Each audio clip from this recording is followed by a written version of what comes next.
జిల్లా కేంద్రమైన కాకినాడలో రాష్ట్ర యువజన సర్వీసుల శాఖ సెట్రాస్ కాకినాడ వారి ఆధ్వర్యంలో యువజనోత్సవాలు శుక్రవారం అట్టహాసంగా ప్రారంభమయ్యాయి. కాకినాడ సత్కల వాహినిలో జాయింట్ కలెక్టర్ రాహుల్ మీనా, సెట్రాస్ సీఈఓ కాశీ విశ్వేశ్వరరావు, సత్కల వాహిని కృష్ణమాచార్యులు ముఖ్య అతిథులుగా హాజరై జ్యోతి ప్రజ్వలన చేసి ఉత్సవాలను ప్రారంభించారు. జిల్లా స్థాయి జానపద నృత్యాలు, జానపద గీతాలు తదితర పోటీలు నిర్వహించారు.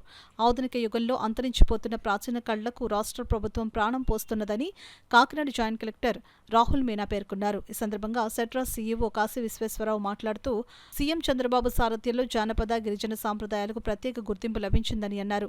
మరుగున పడిన కళాకారులను బయటకు రప్పించి అవార్డులతో సత్కరించిన ఘనత ముఖ్యమంత్రికి దక్కుతుందని స్పష్టం చేశారు. కాకినాడ జిల్లా జాయింట్ కలెక్టర్ గారైనటువంటి రాహుల్ మీనా గారు ఐఏఎస్ గారికి, అలాగే ఈ కార్యక్రమంలో పాల్గొన్నటువంటి విద్యార్థులకు, పత్రికా విలేకరులకు, న్యాయ నిర్ణేతలకు స్వాగతం తెలియజేసుకున్నాం. అలాగే ఈరోజు కల్చరల్ ఈవెంట్స్లో భాగంగా folk dance group, folk dance solo, folk song group, folk song solo, declamation, painting, poster writing, story writing తదితర అంశాలతో పాటు హస్తకళల్లో పోటీలు కూడా నిర్వహిస్తున్నాం.